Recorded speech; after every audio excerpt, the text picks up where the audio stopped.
This session is a review session for Module 1. If you feel comfortable with all the content that we have covered in this module, you don't need to attend today's class.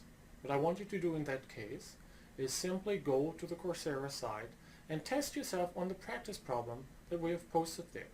We have posted the practice problem as well as a solution for the practice problem. Then go to the homework assignment for this module. Now, practice problems are not graded. The homework assignments are: to take the homework assignments, just go to the PDF file, take the assignment at your own leisure, and use the Coursera interface to submit the answers.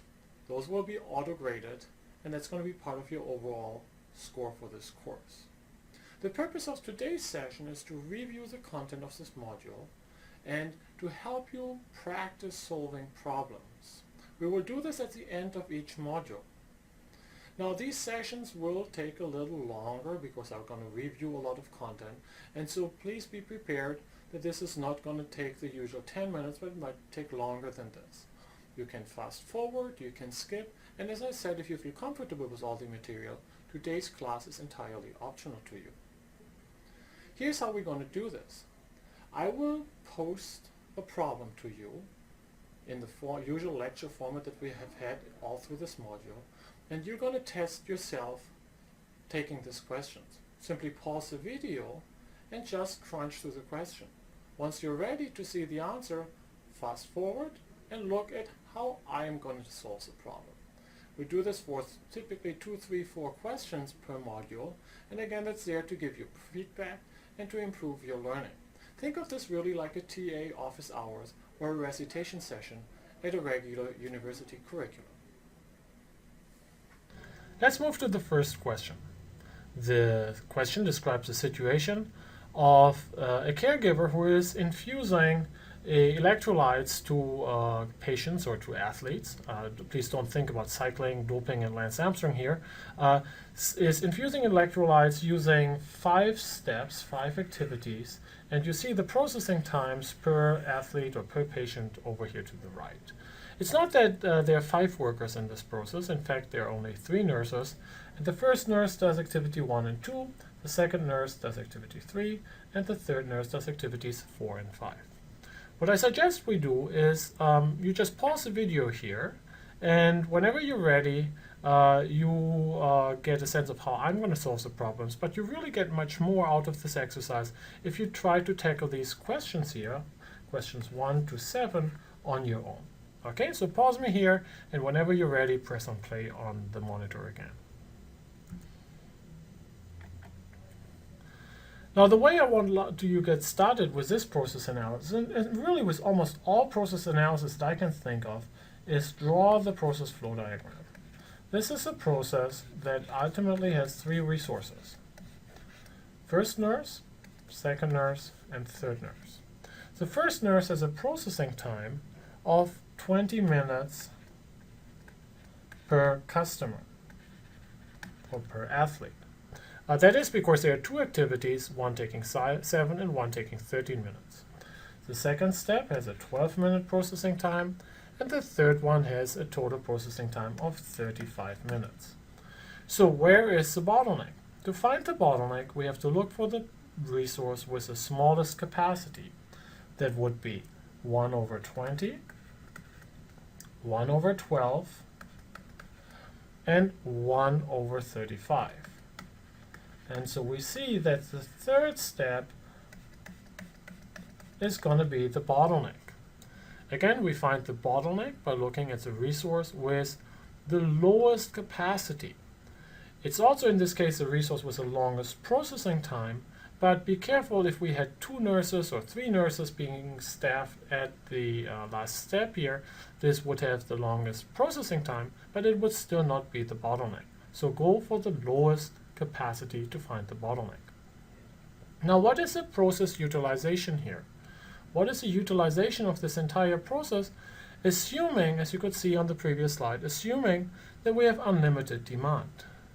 Well, if we have unlimited demand, the flow rate is going to be driven by the process capacity. The process capacity, in turn, is driven by the capacity of the bottleneck, which we said was 1/35 athletes per minute. Now the utilization is then simply going to be 100% because, again, the constraint is the bottleneck, not demand. This is different if you want to compute the utilization for nurse at station number 2.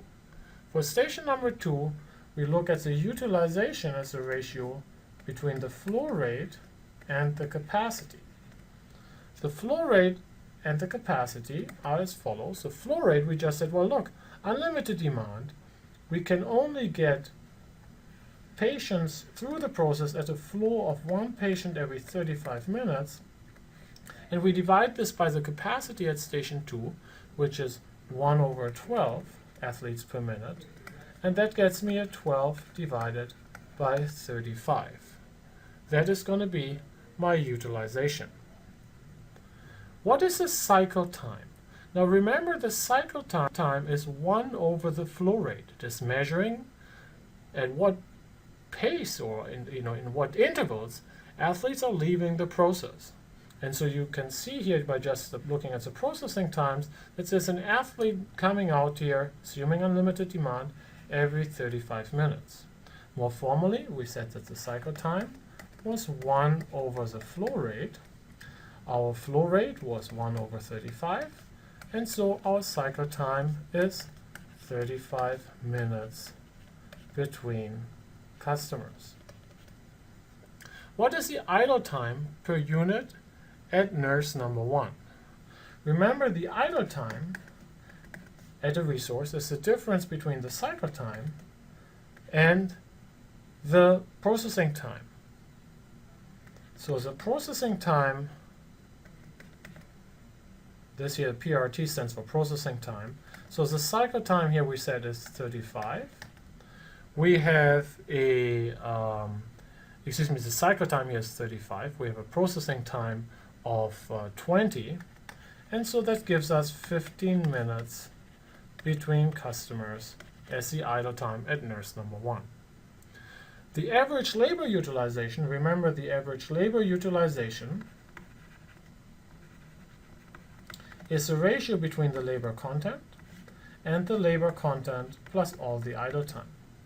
The labor content in this case, well, the labor content report is the sum of the activity times, so that is 20 plus 12 plus 35, and so that's a total here of 67 minutes per athlete, divided by the labor content, 67, plus all the idle time.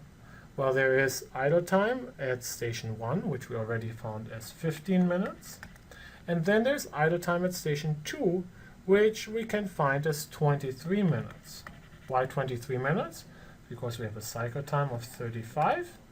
35 cycle time minus 12 processing time gives me an idle time at station 2 of 23. And so that gets me 67 minutes divided by 105 minutes as my average labor utilization. And then finally, to find the cost of direct labor, we look at the wages divided by the flow rate. So wages divided by the flow rate. The wages here are $30 for nurse 1 per hour, 30 for nurse 2, and 60 for nurse 2. So we're paying $120 per hour. And we have to divide this by the flow rate. The flow rate, we said, was 1 athlete every 35, and this is now, careful with the units, this is customers per hour. To multiply this with 60 minutes in an hour, and that gives me then a total of $70 per customer. Okay, next question. I just returned from a lovely vacation in the Bavarian Alps in Germany and had the pleasure to spend some time in the German city called Wharton. And so this city here, I estimate, has about 1,200 hotel beds that are especially busy during winter season. And so we see here that the average guest stays in Wuppertal for 10 days. As before, I want you to pause my video right now and then work through these questions that you see listed below. All right, how do we figure this out? This is a Little's Law question. We have a situation in which we know how many skiers there are in the village because we know that all these beds are booked out, and so I know that I have 1,200 skiers. I also know that they are staying on average for 10 days. Little's Law now tells me that if I solve this equation here for the flow rate R, that there are going to be 120 tourists or skiers per day flowing through the village, and that means that these guys, 120 are arriving and 120 different skiers, of course, but 120 are leaving. All right, so that was part A. Part B.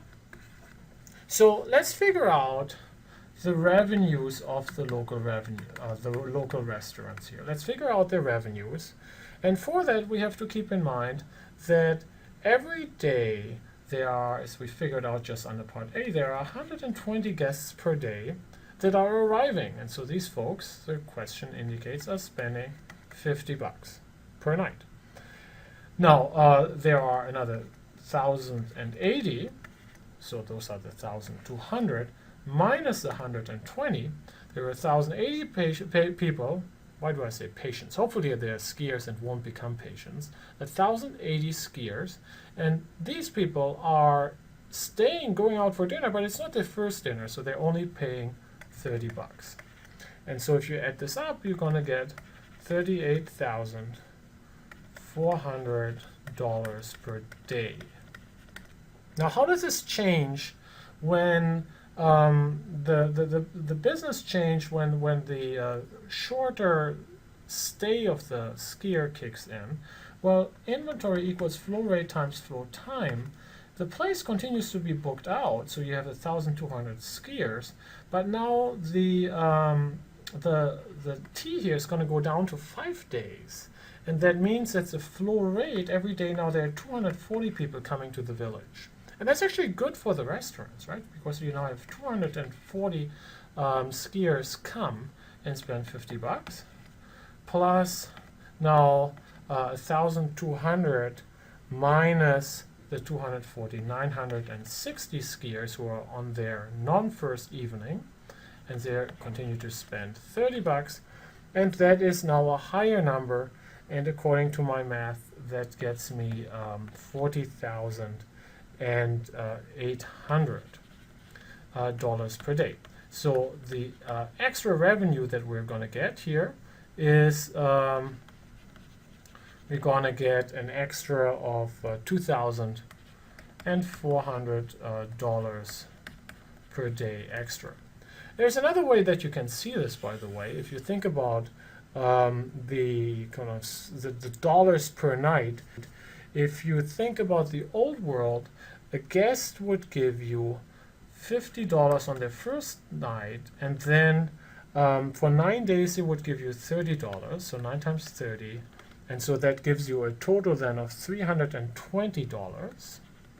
And they would do this over 10 days, and so per day you would get, on average, you would get $32 per day. In the new world, you have the guests come for their first dinner, and then they give you 4 times 30, and so every guest is leaving you $170 in the village restaurants. But that is now only over 5 days, and so on a per day basis, this is now 34. And so you basically, out of each guest, you're making an extra $2 per day. And since there are going to be 1,200 beds, and out of each skiers for the average day, you're going to make an average $2, you're going to get the same $2,400 per day that we computed below. All right, ready for the next question. This question is called Summer Sweets, and it's about a small gelato store that is having a revenue here of $4.3 million and COGS of $2.6 million. The first question asks you to compute the inventory turns, and the second question asks you to compute the amount of inventory that is needed to run this business. Take some time for yourself, and then we'll tackle this together. All right, for the first question, remember that the inventory turns is driven by 1 over the flow time t. So if the inventory spends 30 days in the process, we speak of 1 turn a month or 12 turns a year. Now, in this case, we notice that the inventory only stays 4.5 days in the system. And so the inventory turns, 1 over t, is simply 1 over 4.5. Now, we have to be careful here with the units, because the 4.5 is expressed in days. If we want to express this in terms of yearly turns, then we have to multiply with 365. And we're going to see that we're turning per year, we're turning this inventory 81.4 times. The second question asks you to compute the inventory, and remember, based off Little's law, which is really at the heart of all these inventory turns calculation, I equals R times T. Now, in most settings that I've discussed in the lecture, from those 3 variables I've given you inventory and I've given you the flow rate. So when you look at the flow rate, just as a reminder, always please look at COGS. Do not use revenue for the flow rates. So as I said, typically I've been giving you the inventory because companies kind of typically know how much inventory they have in their system. This question here has given us the days of supply, or as we computed in the first question, the inventory turns. And so, it's the same equation. It's just, you have 2 different variables this time that you know already, and you're solving this time for I instead of in the other settings we have tackled this question. We solved for t. Is this practically meaningful? I found situations like this where you have R and T. Those tend to be situations where you're planning for a business expansion or even an entirely new business. And those are situations where you want to compute I to figure out the working capital. In an existing ongoing business, chances are you know your I. So is this question realistic? Yes, typically if this is a chain that is growing and is making predictions for capital needs in the future. So I equals R times T. We've said that the R here, the flow of money through the organization, the COGS, is $2,600,000 per year. We said that T, if we want to express this in years now, is 4.5 divided by 365. And then we're going to get, if we multiply this all out, we're going to get I, an inventory of $32,054. All right, the last question in this module review is about the Department of Motor Vehicles. You have in the Department of Motor Vehicle, in my example here, you have 400 people who are arriving and want to have an application, make an application for a driver's license. About 1% of them fail because of they're not able to produce an appropriate identification. 15% then go on and fail the written exam, and 30% then fail in the driving test. And if you buy me a drink at some point, I'm happy to share with you my experience taking the driver's license test in California some long time ago. Anyway, take your time, read the question. As you can expect, you're asked to find the bottleneck in this question. Take your time and then press on play again whenever you're ready. All right, the way we want to start this question is just drawing the process flow diagram. The first step here is the identification of the customer, and some people fail, right? 1% fail to do this appropriately. The question says we have these 400 people a day arriving, So 400 flowing in, 1% failing, so there's 4 people a day that fail to do this, and that leaves 396 who are arriving at the second step, the written examination. So the second step then, examination, we said 85% are able to do the written exam, and 15% of those 396 are failing. So 396 times 15%, if my math is correct, is 59.4, which then leaves us with 336.6 people who actually want to take or are allowed to take the road exam. And from those, we said 30% would fail, and so that's about 100.98 to be exact, that are failing this, and from those, then 235.62 will be passing the exam, and they would be good to go. And so that really gives us the answer to the first question. If there's unlimited capacity, we are able to serve all this demand, all these 400 customers, and just because of the attrition loss, this will give an output of 235.62 applications per day. Now, that is a big if, right? That's assuming that we have unlimited capacity. And so that's most likely not going to be the case. And so we want to do a separate calculation for the case where we want to find the bottleneck. So let's do this one next. All right, how do we figure out the station that is the bottleneck in this case here? Well, guess what? There are exactly 3 candidates who could be the bottleneck. The one is the identity check, the written exam, and the road exam. It's going to be one of the 3, and we now have to figure out which one it is. So let's start with the processing times here. The processing times are as follows. The processing times are 5 minutes. Then there are 3 minutes per application for the exam, and 20 minutes for the road test. There's a hidden assumption in here I have to reveal that we're really assuming there are enough computers so that the computers will never become the bottleneck. And so we can focus just on the 3 minutes that it takes the people to administer the exam and get the people ready. The next one is the number of people, the number of resources as each of the 3 stations here. That would be 4. Then there would be 2, and then there would be 15. And that allows us to compute the capacity. And remember, capacity is the number of resources divided by the processing time. Now, careful here that this is expressed in applications per minute. And if we want to get to the capacity in terms of applications per day, we have to multiply this with the 60 minutes that are in an hour and the 8 hours in a day that they work. So that would be this cell here times 480 minutes in a day, which gets me a daily capacity of 384. All right, the next thing I have to figure out is demand, right?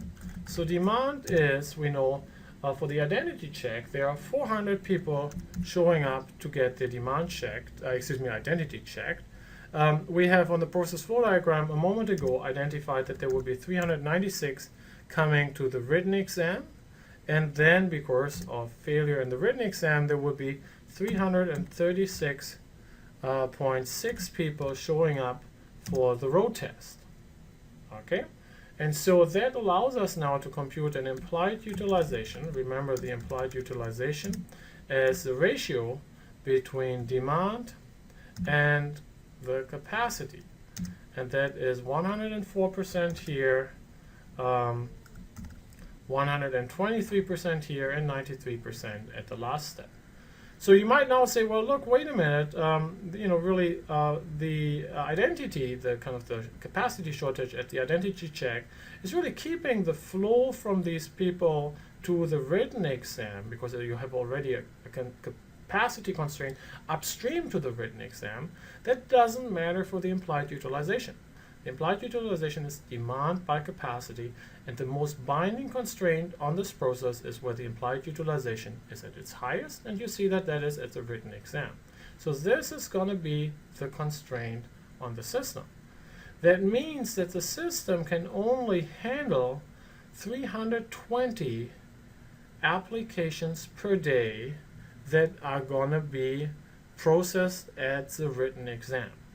Okay, so 320 folks can take that written exam, and we know from the case, we know from the question, that 85% of them will succeed and show up for the driver's test, and then another 70% again will succeed of passing the road test, and that leaves a total of 190.4 people who will succeed getting their license, acknowledging now that there is a capacity constraint. Alright, that concludes the review session. You saw these 4 types of questions that I think I can ask you in the homework, in the exam, and I hope I also reviewed the basic calculations and definitions that we covered in this first module.